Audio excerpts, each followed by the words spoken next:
You won't believe what one determined woman did when her neighborhood HOA tried to push her around. It all started in a quiet suburban community where everything seemed picture-perfect: neatly trimmed lawns, identical mailboxes, and that classic, peaceful vibe. But beneath the surface, a power-hungry homeowners association had been making life difficult for anyone who dared to think differently. Most residents just went along with the rules, too tired or scared to speak up. But not Lisa. Lisa had just moved in, full of hope and plans for her new home. She wasn't trying to cause trouble, she just wanted to add a small garden in her front yard. A garden. Something simple, beautiful, and good for the environment. But the HOA said no. Not because of safety, not because of property values, but because it didn't match the uniform look of the community. That's when things started to spiral. At first, Lisa thought it was just a misunderstanding. She tried to talk it out, sent polite emails, even attended a board meeting, hoping someone would listen. But instead of finding compromise, she was met with cold stares, warnings, and threats of daily fines. It didn't stop there. The HOA began inspecting her property more often, citing violations that seemed made up, like her mailbox being 2 inches too tall, or the paint on her door being 1 shade too bright. Instead of backing down, Lisa stood her ground. She started gathering paperwork, talking to neighbors, and digging into HOA rules. What she found shocked her, and it might just shock you too. The board had been operating in ways that weren't just unfair, they were possibly illegal. She wasn't just fighting over a garden anymore. She was standing up for everyone who had ever been bullied by people in power, hiding behind fine print and fake authority. And just when it seemed like she was outnumbered and outmatched, Lisa uncovered something that flipped the whole situation upside down. What she did next not only changed her fate, but shook the entire HOA to its core. So how did one woman take on the entire homeowners association and actually win? What secret did she discover that gave her the upper hand? Stay with us, because what happened next is something no one in that neighborhood will ever forget. Lisa had always been someone who followed the rules until the rules started working against her. She moved into the neighborhood, excited to settle down, plant her roots, and finally have a space she could call her own. But she never imagined her dream home would turn into a battleground. The Homeowners Association, or HOA, wasn't just strict, it was controlling. And not in a way that made the community better. It felt like they were watching her every move, waiting for her to slip up. At first, Lisa thought maybe she was just overthinking it. Maybe the extra inspections were routine. Maybe the tone in their emails wasn't personal. But then she started hearing similar stories from a few other neighbors' quiet conversations. During morning walks or whispered complaints at mailbox clusters. A retired couple a few doors down had been fined for hanging a wind chime. A single mom across the street got a warning about having her trash bins out for too long, even though she brought them in hours after pickup. The pattern was clear. Anyone who didn't fit their perfect mold was a target. That's when Lisa knew this wasn't just about a garden. This was about control, power, and maybe something deeper that hadn't been uncovered yet. She started reading the HOA bylaws late at night, highlighter in hand, noting things that didn't add up. She realized the board hadn't held proper elections in years. Decisions were being made behind closed doors.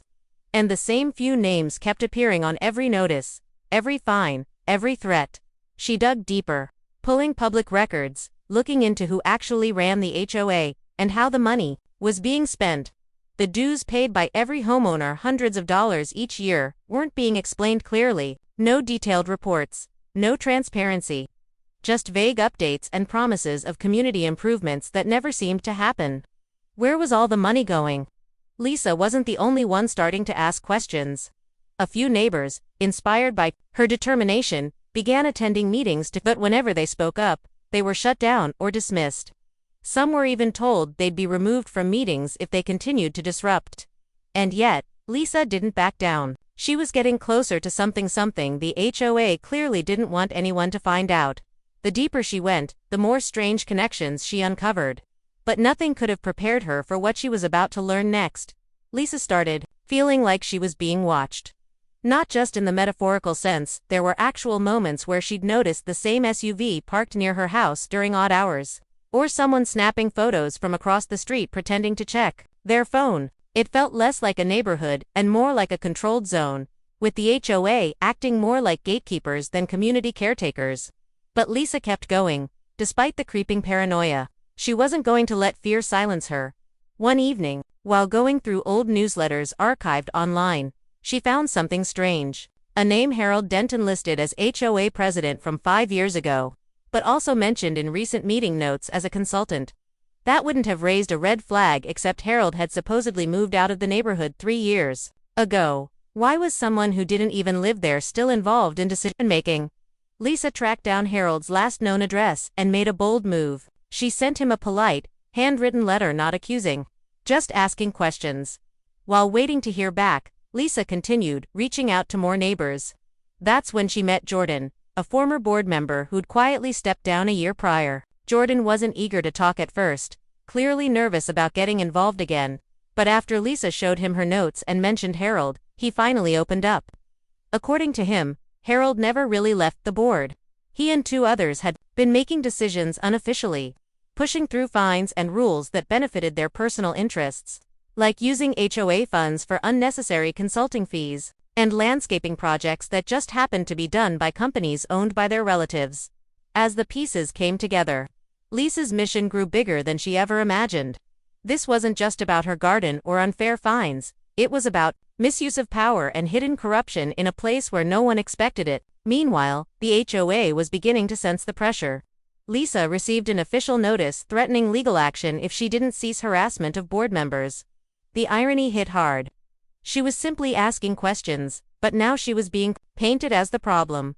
Tension in the neighborhood started rising. Some residents were still too afraid to speak out, worried about retaliation. Others quietly supported Lisa but begged her not to mention their names. But then one day, an anonymous envelope showed up in her mailbox. No return address, just a thick stack of printed emails, financial reports, and a note that read, "You were right. They've been hiding this for years." Lisa stared at the documents, heart racing. She was closer than ever, but what she was about to uncover could shake everything. Lisa locked her door that night and sat at her kitchen table, staring at the anonymous envelope. Each paper she pulled out made her heart beat faster. There were copies of HOA emails, some casually joking about keeping people in line, others more serious, discussing how to quietly push through spending approvals without community votes. There were financial spreadsheets showing thousands of dollars marked as consulting fees and miscellaneous expenses, all tied to the same 3 names. Lisa cross-referenced everything with public business records and confirmed her fear. The landscaping company paid through HOA funds, was owned by the brother of the current treasurer. Another company listed as a maintenance vendor didn't even exist. The deeper she went, the more disturbing it got. Some documents even mentioned targeting specific homeowners, calling them problems and noting ways to cite them for minor rule infractions. Lisa's name was on one of those lists. Lisa knew she had to act, but she also understood the risk. She could already feel the pressure tightening around her. More neighbors had started receiving vague warnings in their mailboxes. Someone keyed Jordan's car late one night. Another resident who had quietly supported Lisa told her he was backing out, he couldn't afford any trouble. Not with a newborn at home. But Lisa didn't back out. She prepared a presentation and planned to speak at the next HOA meeting. She made copies of everything, one for herself, one for a lawyer, and another for a local news station just in case things went sideways. As the meeting day approached, Lisa began noticing even more odd behavior. One evening, a strange man knocked on her door, claiming to be with community services, asking vague questions about her involvement in neighborhood issues. She didn't open the door. Instead, she called a friend and started documenting everything. Then the rumors began. Flyers started showing up around the neighborhood accusing Lisa of trying to destroy the community, calling her a troublemaker. The HOA sent out an official email warning residents about a resident spreading false and harmful information. Lisa couldn't believe it. They were trying to discredit her before she even had a chance to speak. Still, she stayed calm. She gathered her notes, organized the evidence, and prepared to speak, not just for herself, but for every neighbor who had been silenced. When the day of the meeting came, the room was packed, tension so thick it was almost hard to breathe. Everyone was waiting to hear what she had to say. And Lisa, she was ready to speak. What happened in that room would change everything. The moment Lisa stepped into the HOA meeting, the energy in the room shifted. Neighbors whispered. Board members avoided eye contact. The usual calm, almost robotic tone of these meetings was gone, replaced by tension that sat heavy on everyone's shoulders. Lisa held her folder tightly, heart pounding but face calm. She had everything laid out: emails, financials, the anonymous documents, and the truth. Just as she was about to speak, the HOA president, a man named Craig Wallace, interrupted and said, "Before we open the floor to community concerns, we have a special announcement." Lisa narrowed her eyes. That wasn't part of the regular agenda. Then came the twist. The board claimed they had received a formal complaint against Lisa from multiple residents alleging harassment, defamation, and disruption of the neighborhood. Craig read it out loud, like it was fact, painting Lisa as a threat. Lisa stood frozen for a moment, trying to process what she was hearing. This wasn't just retaliation, it was a calculated move to silence her. Right there, before she could even share the truth. The twist wasn't just about corruption anymore. It was about power and the lengths people would go to keep it. Still, Lisa didn't sit down.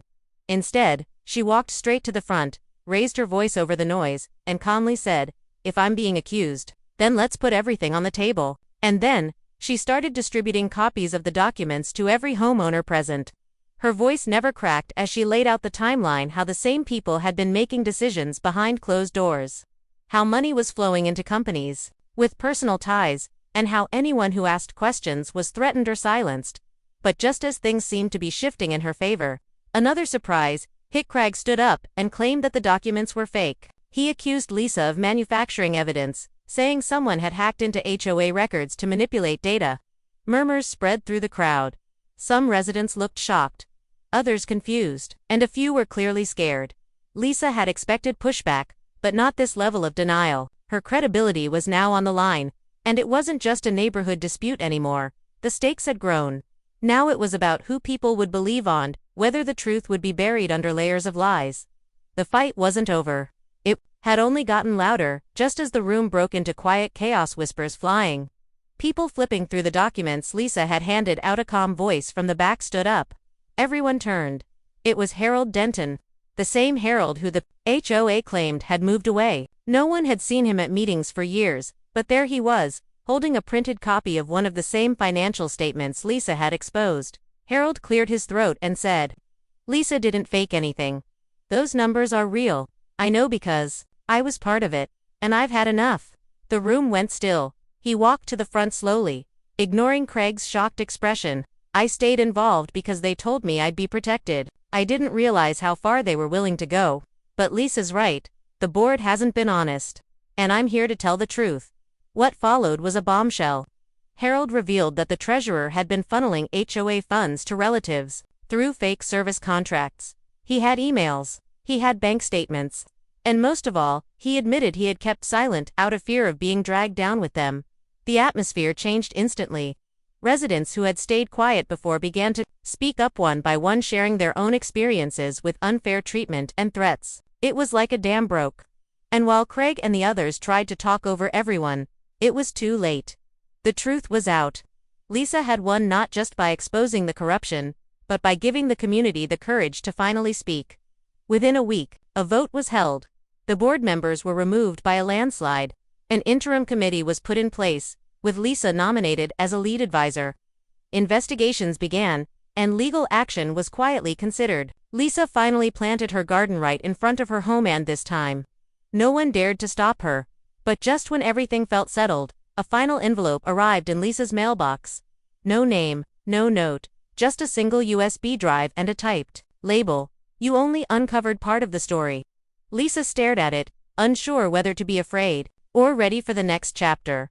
Because what began as a fight against the HOA turned out to be something much bigger than she ever imagined. Lisa sat quietly on her porch, garden gloves resting in her lap, watching bees dance between the flowers she had finally planted.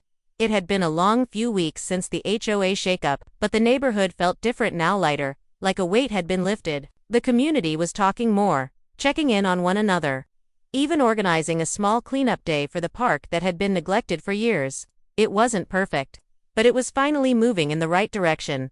She had reviewed the USB drive with a lawyer by her side. While some of the files were older records, there were a few revealing messages hinting that the corruption might extend beyond just her neighborhood's HOA. Vendors, service contractors, and even a property management company seemed to have long-standing backdoor deals with multiple associations across the county.